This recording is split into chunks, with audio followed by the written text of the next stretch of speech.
Hi guys. Right, so first of all, I wanted to just say thanks to Chris for giving me the opportunity to stand here in front of you and kind of talk about my experience, the things that I've done. I met Chris first time last year, and I think some of you as well, on his first meetup, and I was kind of blown away with the whole concept and how he brings people together, takes people down different avenues, and I was overwhelmed when Chris asked me to come here and just share my experience with yourselves and talk about the sort of things that I do in property. So I wanted to go through that with you today. First of all, thanks Chris for giving me the opportunity.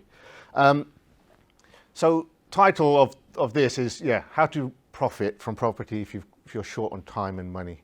I mean, it's a big area. There's three main factors before I go into this.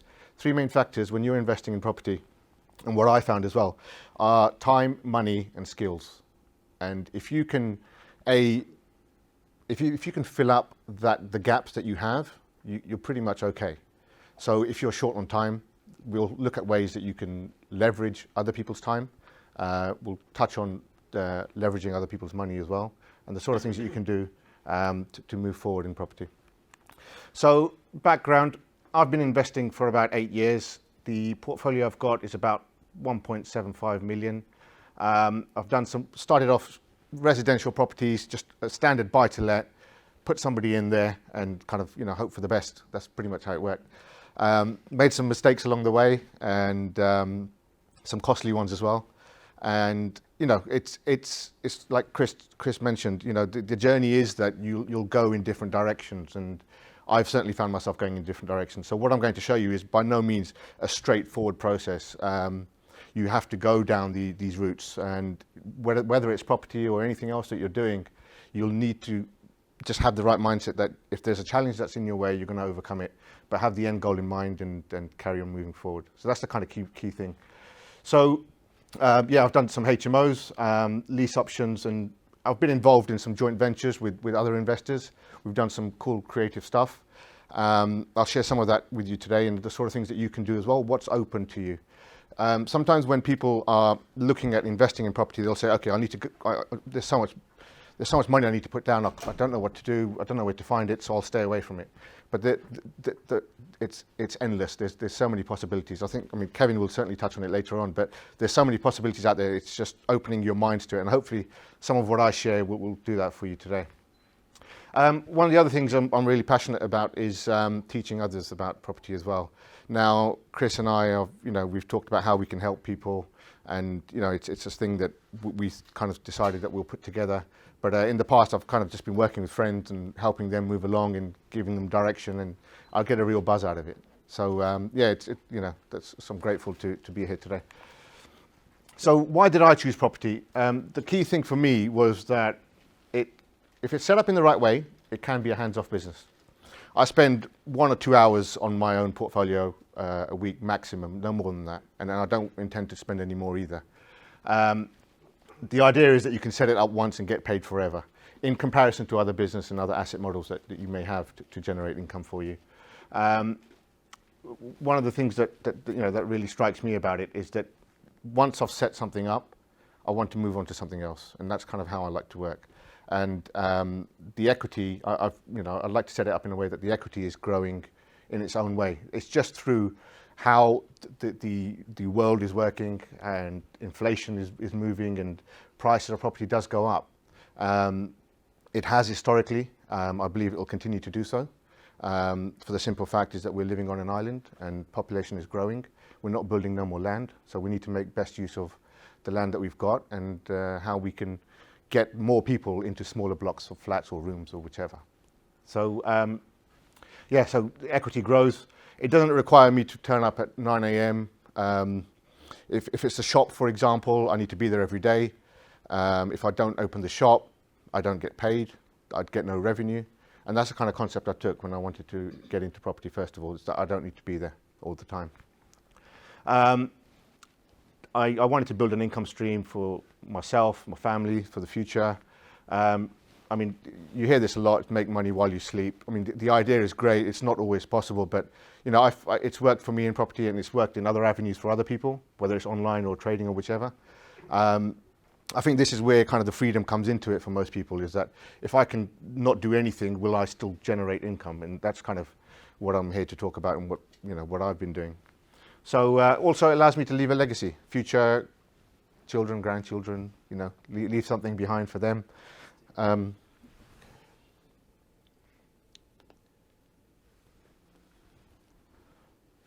I'll move on. So my aspirations for this year, I'm going to stop talking about myself in a minute, but my aspirations for this year is to grow my portfolio to 3 million.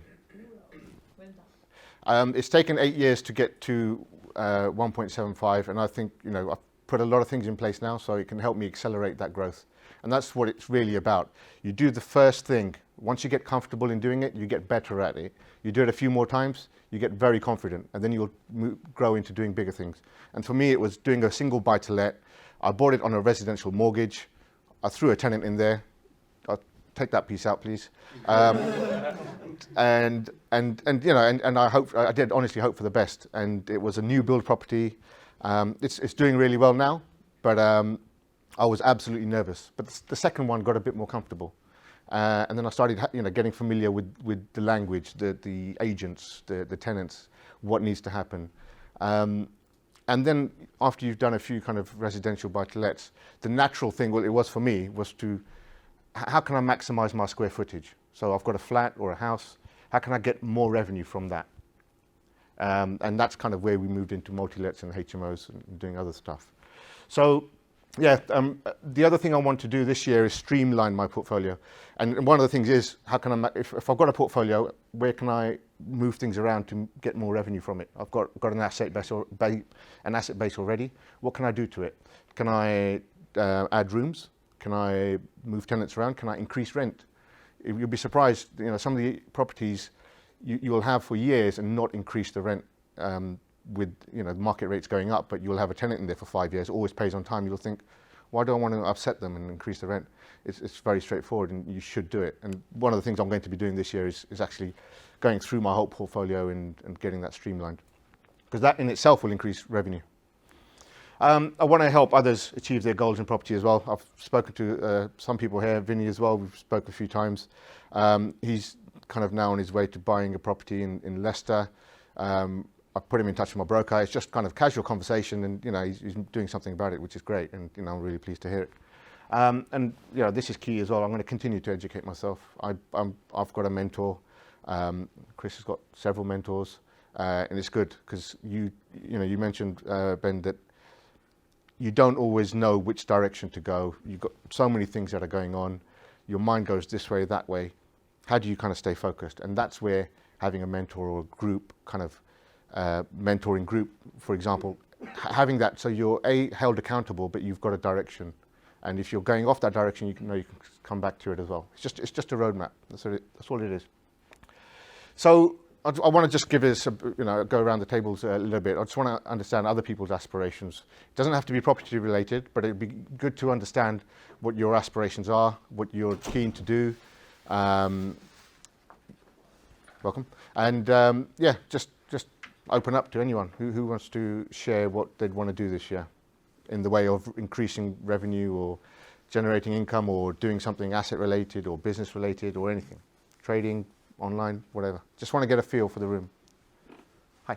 Hi. So my aspirations over the next couple of months, I'm in the process of setting up a coaching business and a website that will be automated, and I'm looking at developing some products you can download from there as well. Fantastic. So then I'm hoping to drop down to part-time in my real life job so I can exit it.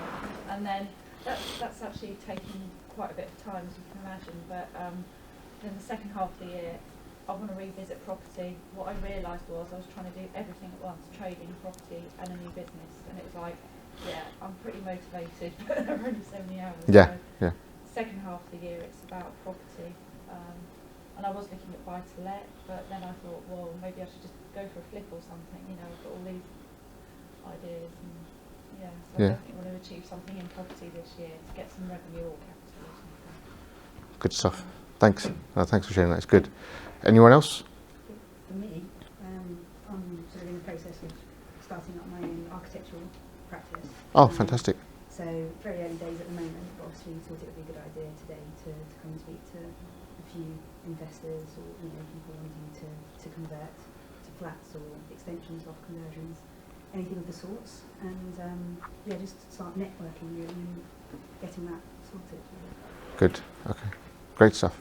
So over the last 6 months, myself and Jonathan have set up a single let and an HMO in Southampton. Okay. Those are doing well. So the sort of very specific goal for this year is to get £3,500 per month gross profit, because that's about where our income is. Okay. So that's the target for the year. Why gross profit? Because it was a bit of uncertainty around whether it will go through a business, and I think it's a target that matches what we get through income. Okay. Okay. Fair enough. Anyone else, or shall we move on? Go on, Karen. I knew you had to say something. So my target this year, working with a number of mentors, is to do more public speaking. I'd like to, I'm moving into property development from HMOs, which is what I specialised in previously. So I'm working with a very well-known mentor on that. And really start looking at bringing in wealth from some of the other 7 pillars. Okay. Intellectual property and things like that. So I'm looking to kind of increase my net profit monthly, probably by 4,000 by the end of this year, which I think is achievable. Very good. Thanks. Go ahead. If I may, yeah. Actually, my main business is health insurance, private medical insurance, but I've recently, again through totally left of field, I got involved in organising expos, business-to-business expos. We did our first expo in March of this year, which was up in Nebworth House, up in Hertfordshire, which was a resounding success. Next one booked in July, and we've got a following one in November in the centre of town, in central London. So really exciting, just business to business, people marketing themselves, giving people an opportunity. And no investment from me, great opportunity. Fantastic. Great way of being able to make some money and get other people making money as well. Okay. No, that's good. That's good. Thanks, guys. Now, I wanted to just get a feel from the room, and it's sometimes when people ask you questions about, okay, what are your goals for this year? It sometimes throws you off because you think, okay, I haven't thought about that for a little while, and it happens to me a lot. And I'm trying to now be a lot more clearer in what I want to achieve, and and I think that once you have that goal and you know that you're wanting to achieve something, things will help and get you into that place, provided you put the work in.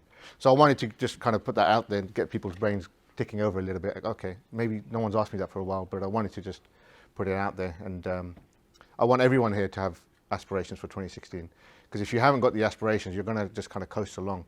And it's about having that direction. And that's what I got from my mentor. You lot have all heard of Jim Rohn.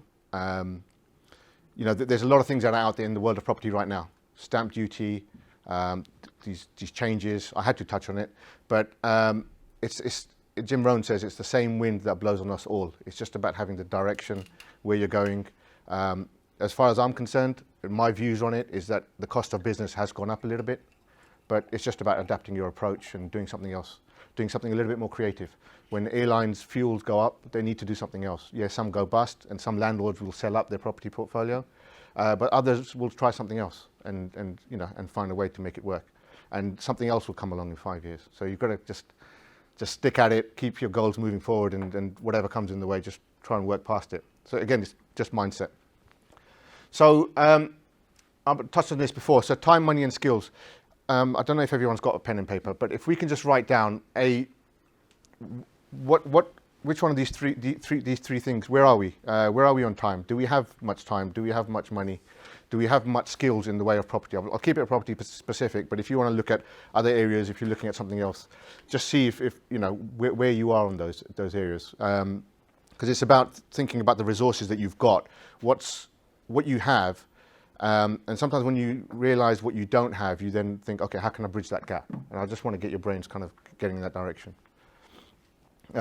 you can write it down or you can keep a mental note of it, whichever way you want to do.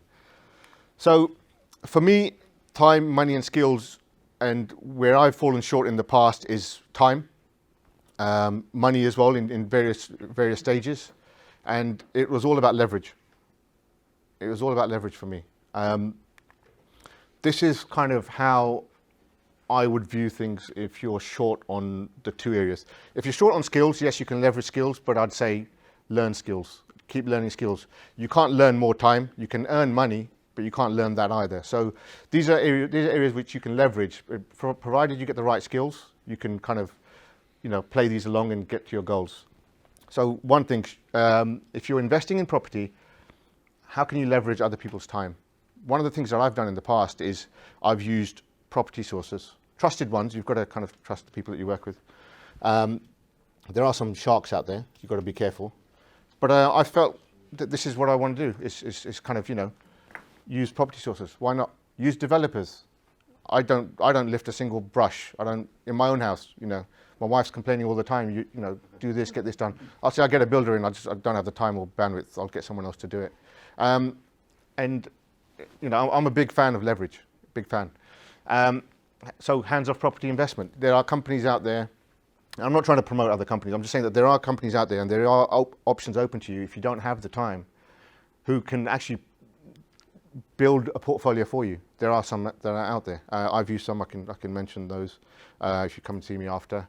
But the point there is, it's if you don't have it, find someone that does, because they will do what they can to get you, provide you that service, whether it's a development or finding a property. Joint venture finance. So when you're investing in property and if you don't have access to funds straight away, I would suggest you go on a fundraising campaign. And the way you do that is you go and meet with other investors, people that have cash, that don't know what to do with it, or that have cash that is sitting in the bank and it's earning a minimal interest. They will either, provided they trust you, and it takes 6 to 8 touch points for that to happen, there is a process that you can follow. So what you can do is talk to them about where they want to be in terms of what their financial motives are, the kind of return that they want, and in the time frame that they want it, and you work backwards and you see if you can help them.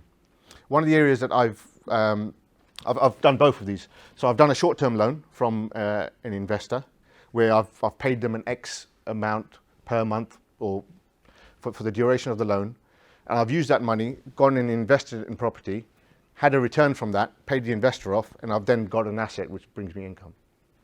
And that's what I'm talking about. If you're short on money, there's plenty out there. Kevin will kind of really dig out where you can get it from, but these are one of the areas that I've used, and it's worked well.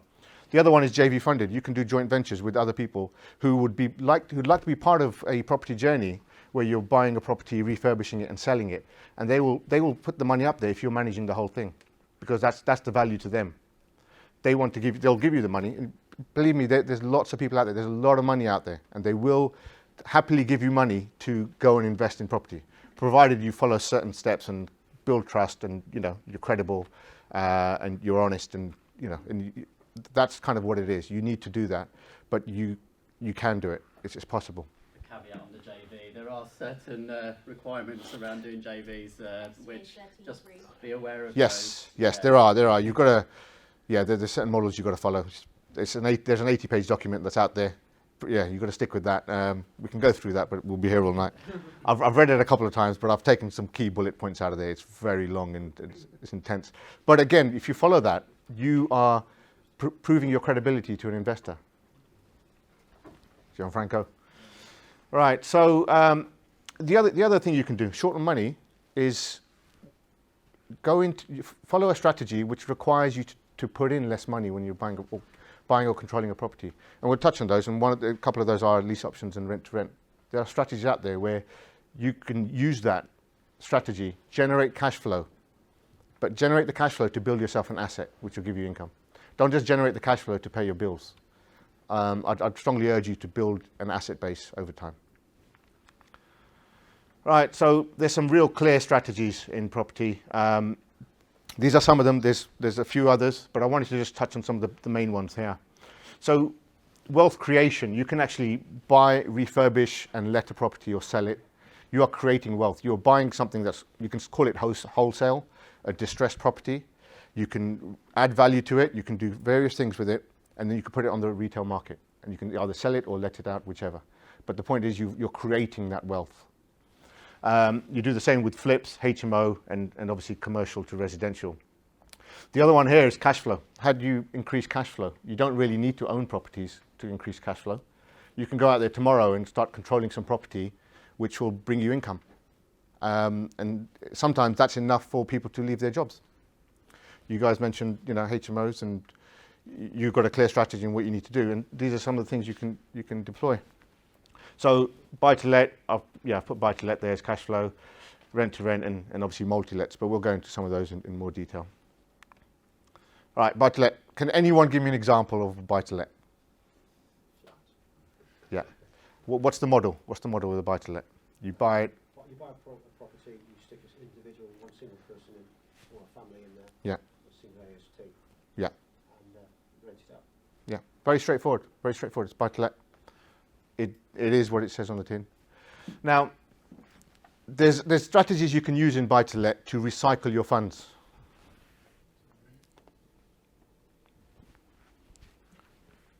Let's go back.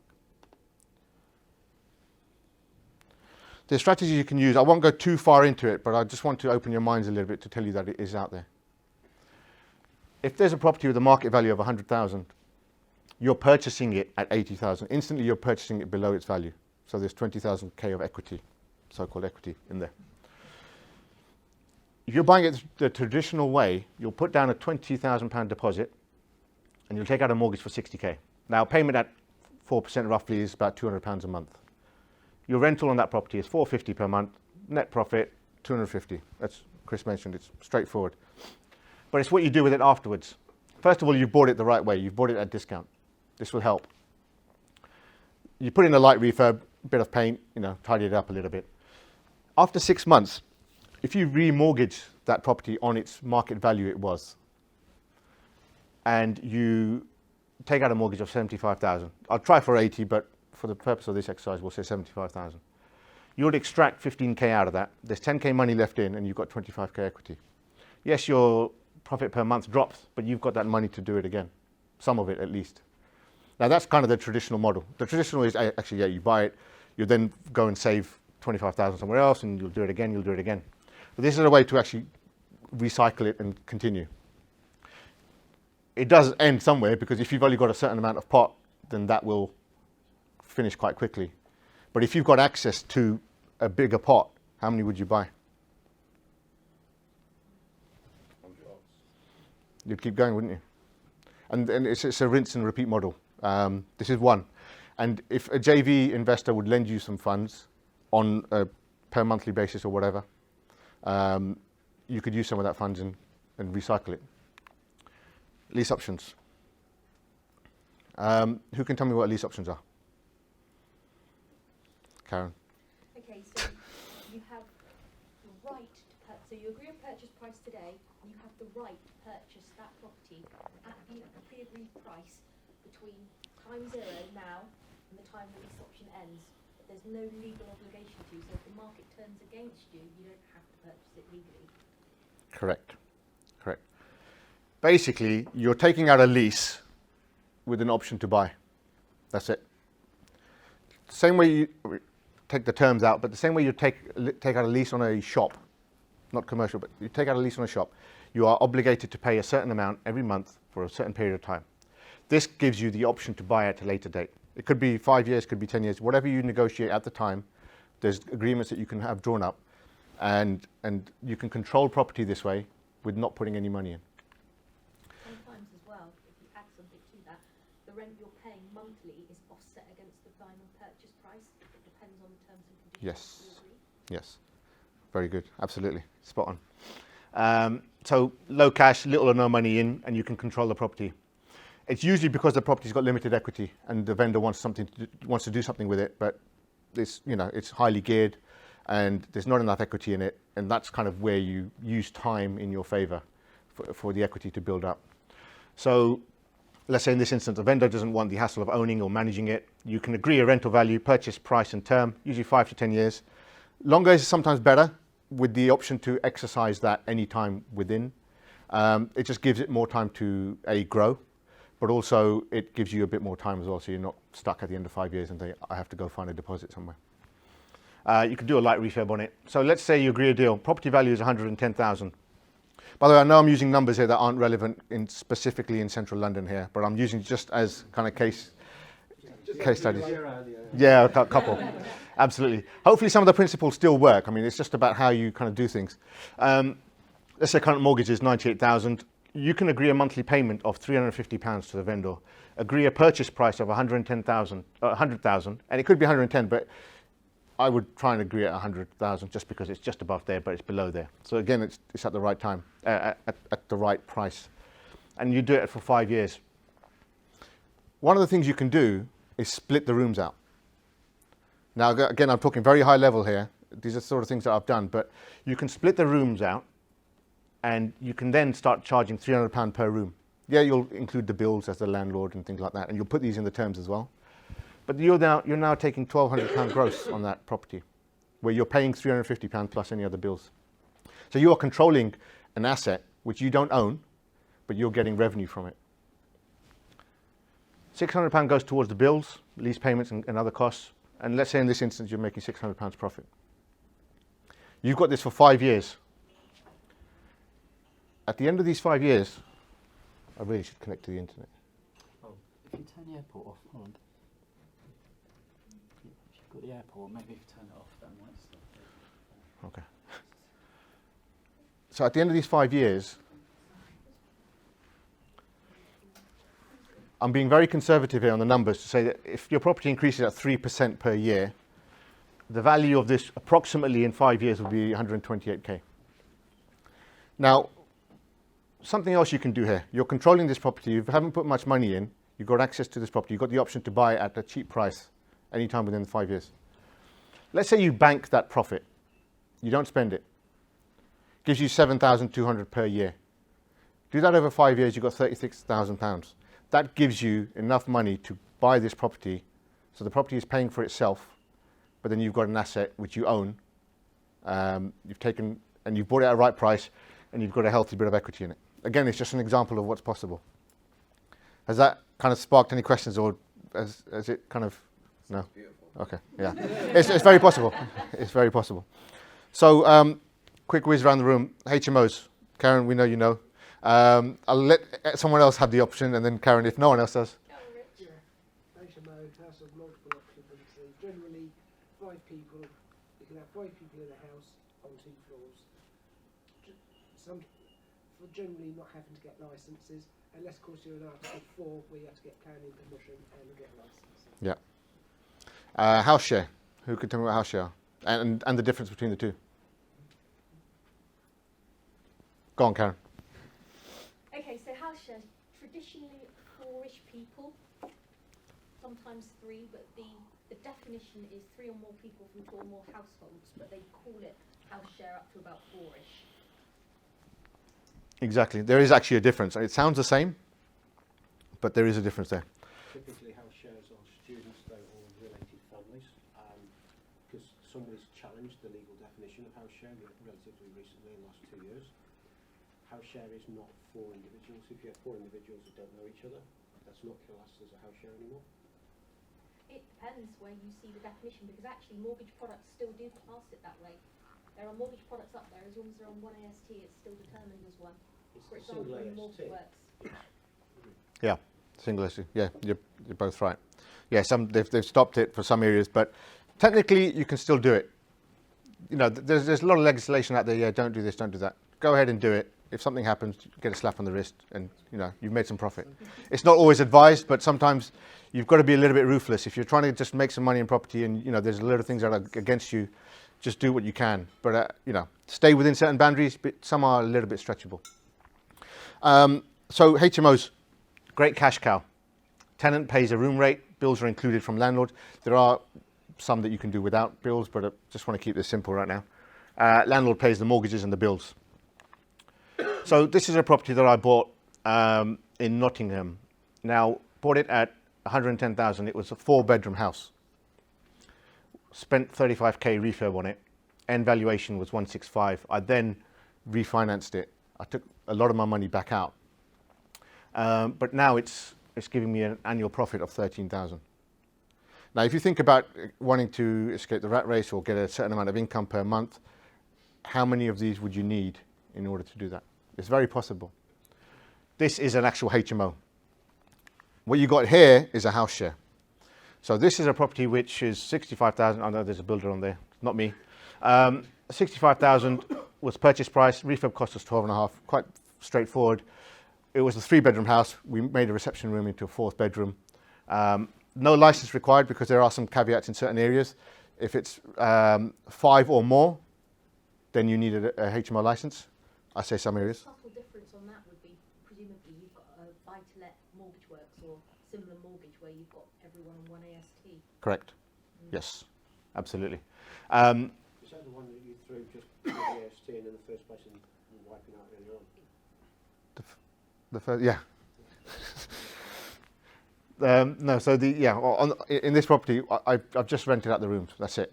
If I rented it a single let, it wouldn't make a lot of money. It wouldn't make sense for me to buy it. Annual profit on this is 11,900. That's very good. That's excellent for 65 grand. That's outstanding. Exactly. That's why it's in Manchester. So Karen asked me earlier. She goes, "Where do you invest?" I invest in the UK. Honestly, I don't stick to a patch. It's just, again, I kind of fell into that model. I was doing a bit of a scattergun approach. Many years ago, I started sourcing properties online. A lot of people started it. And I started getting people from all over the place. And I just started calling them. I'd send an agent round there, tell me what needs doing. I'd buy the property sometimes without seeing it. Tell the agent what needs doing, get the builders in, get it on rent. I'll say, here's my bank details. Send me the rent, please. And that's kind of what I did. And then I started liking that model. Sorry, go on. Quick question. Is it true that you need to have had a buy-to-let mortgage before you can get a mortgage for an HMO? I've heard that somewhere. No. It is can't more just so go now. They Oh, are- now since, yeah, possibly since April. True. Yeah. Yeah. Issue. If you've Well, got a again- really good broker, maybe, but they're getting more vigorous on. Okay. If Like you've had a 6 months sort of knowledge of being a landlord, Oh, sort of, okay. proven Yeah. experience. if you're new to, Budget and somebody who has already got experience, that works quite nicely. Yeah. Leverage. yes, absolutely, no, it's true. There are a lot of lenders out there that if you give them your name and you've worked with them for a long time, they'll know what you're doing and how you're doing it. Leverage it, absolutely. Big difference. And again, this just comes down to networking with other people. Go to property events, speak to people, collect business cards. I'd say every networking event, collect 10 business cards, follow those up. You'll be surprised the sort of things you start learning and picking up.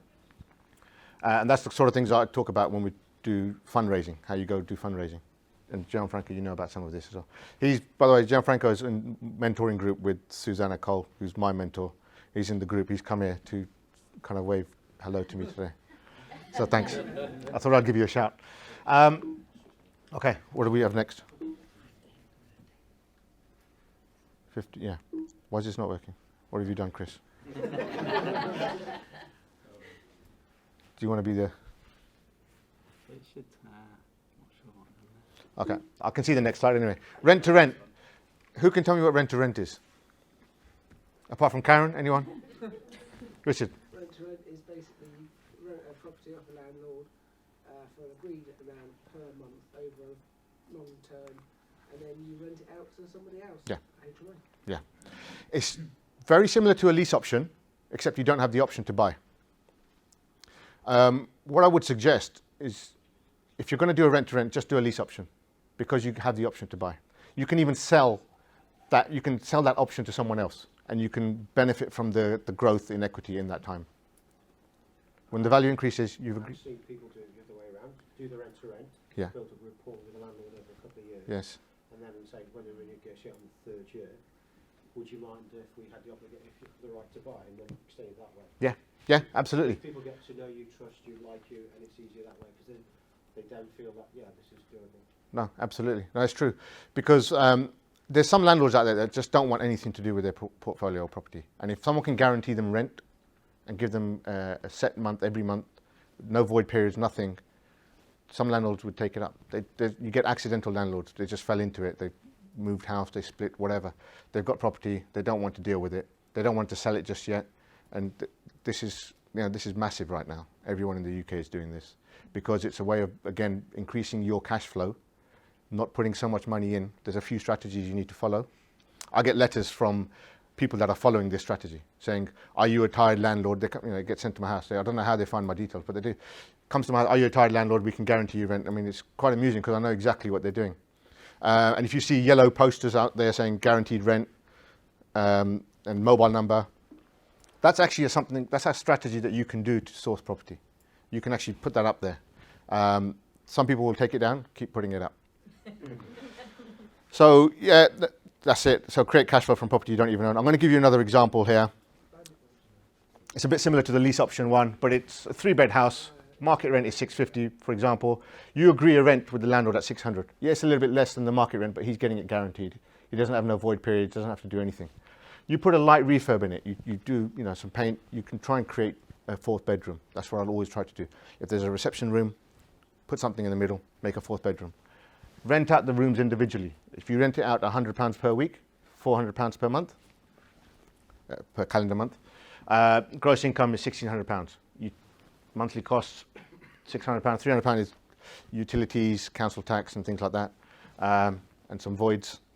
And profit £650. Again, it's a simple model, but this can work in any area, provided the numbers kind of stack up. And you can do this quite easily before visiting a property, before agreeing on one.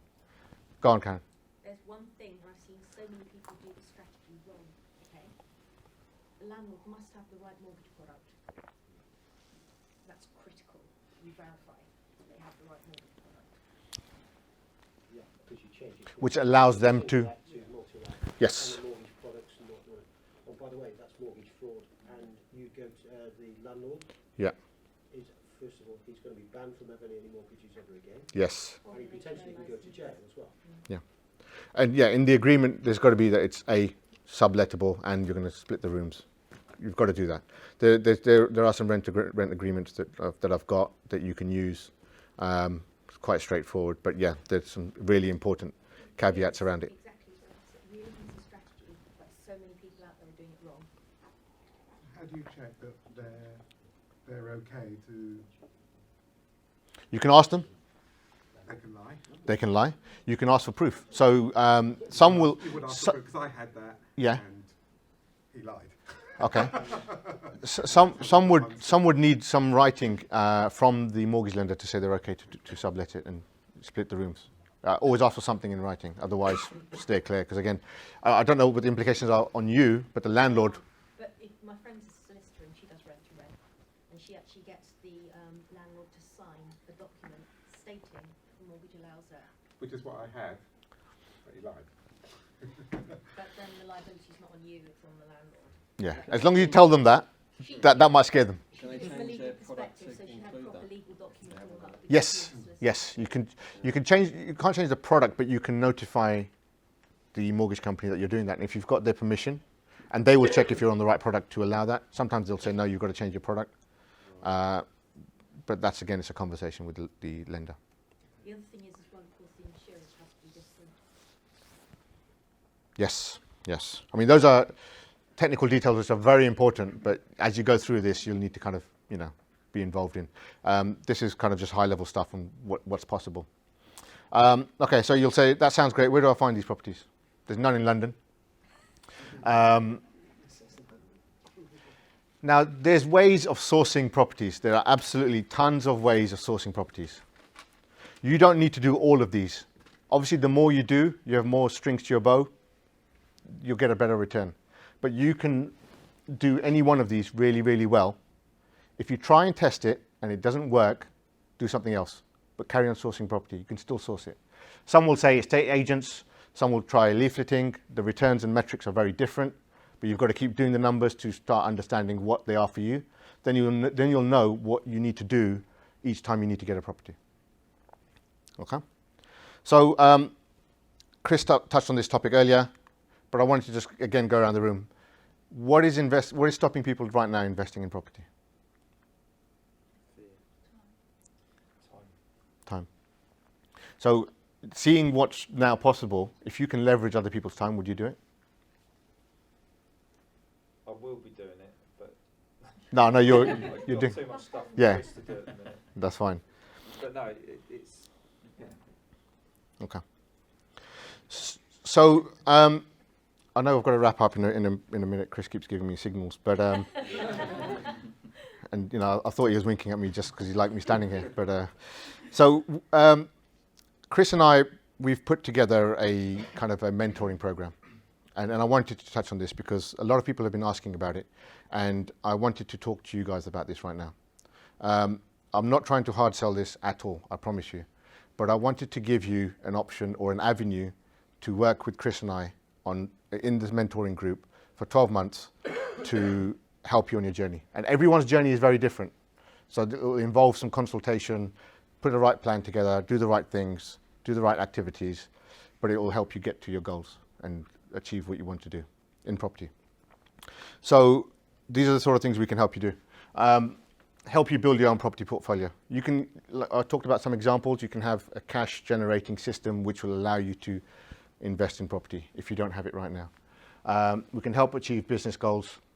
There's a lot of speed bumps that come along the way. Gianfranco knows about quite a few of those. And there are, and I'm being very upfront and open and honest about this. This does happen. You're going to get loads of speed humps, but it's about minimizing it. And you can minimize it if you've got the right group, the right people to work with. It makes a massive difference. This is not a one-to-one thing. What we're trying to create here is a group environment where people help each other. And that's actually what makes a difference. When you're in the right group with the right people, right mindset, you're learning, you meet up regularly, you're learning different things or what's possible. You're then actually having different conversations to what you would if you just meet your friends. And that's the sort of thing that makes a big difference. So help you save time and money. You know, we're short on it, so let's, you know, maximize what we can with our resources and what we can leverage. So chance of building your portfolio, we'll hold your hand, but there's, again, you know, Karen's picked up on a lot of technical details which happen along the way, which if you're not sure of what to do, you can get really stumped. And it can cost you a lot of money, and you won't end up in jail, but your landlord may or someone else. But, you know, we want to help you make a difference in 2016. So here it is. We've got a 12-month mentoring program, which will include a consultation with Chris and I. We set up an individual strategy with each one of you. You'll have achievable goals, guide you through the journey. And this is, you know, you can call us and have discussions under the group. We'll have a monthly group conference call. Again, you know, we do this with Susanna. I used to have one-to-one calls with her, but now being part of a group, you're learning what other people are doing and the questions that they're posing, and you've never thought of those. And you'll be surprised at the sort of things that come up and what you actually take in, other than just having the one-to-one guidance. One-to-one is also important, but this group thing, really, you know, it's quite, what's the word? It's empowering. Yeah, it is. It's empowering. It makes a difference. The other thing we're going to do is, you know, have a private Facebook group. Again, people learn from each other, put posts up. We have it again. You see other people putting up their properties, what they're doing, the renovations, the downsides, what's going wrong. Ask for advice, and you know, and makes a big difference. We'll also do 4 exclusive roundtable strategy sessions. So it's like this. We're all sitting down, half a day, and talk about what's going on. And each time we're going to talk about different topics. Whatever people want to discuss, whether it's going through a fundraising campaign, how do you go from zero to getting people to invest money in you? What process do you need to follow? What are the documents that you need? What are the legislations which will help you become credible as a credible investor to another investor who is willing to lend you money? Because they want to lend you it, but they want to lend people that they trust. There's templates, JV documents, blueprint on how to do JV deals, legal documents, bridging team, you get access to finance teams, brokers, and then property portfolio sheet. Again, you know, the idea is as you build your portfolio, you'll get spreadsheets and things around that. And blueprints on how to deal with estate agents, how to get them to help source properties for you. So what we're doing is we're offering all of this. Now, again, I'm not trying to do a hard sell here, but we wanted to put something together for today, something that we thought was compelling, but also easy for someone to invest in. We're not going to charge this kind of money here. What we wanted to do was keep it quite simple. Let it be a cash flow mentoring program. You invest £197 a month and you'll be part of the program. That's it. That's it. That's all. Again, it's not a huge amount of money up front. We wanted to create the right balance between giving people the opportunity to do it, but also for them to have enough skin in the game that they won't just get lazy and not do nothing, because that also happens. And that's it. And you know, Chris and I have put this together. It's absolutely brand new, but there's a lot of experience that I've got.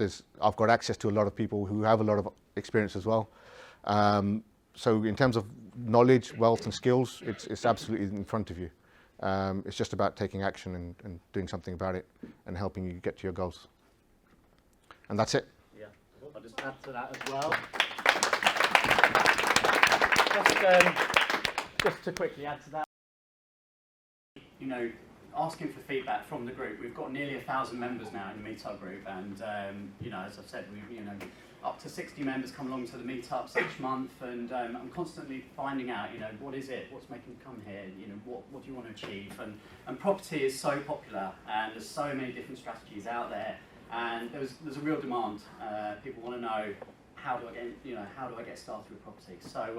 So I spoke to Rohit. Rohit was the first person at the very first ever escape race meetup last January. He was the first one there. So you know, we've had a good sort of 15, 16 month relationship now, and we're both coached by property experts with many years experience. We're well connected in the property scene.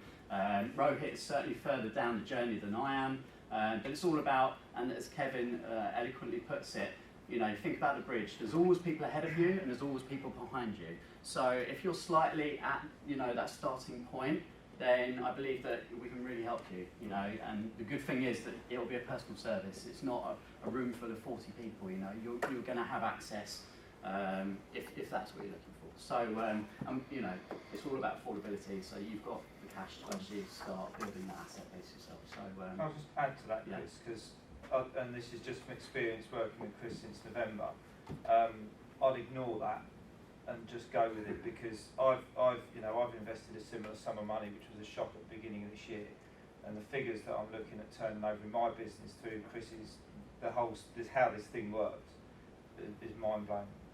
And you've got to get through that step of going, oh, it's 197 quid, ignore that, because if it don't work, these guys will give you your money back, I'm sure. But I think, you know, we've had 3 months of people saying, I can do your social media for this, and I can do that. And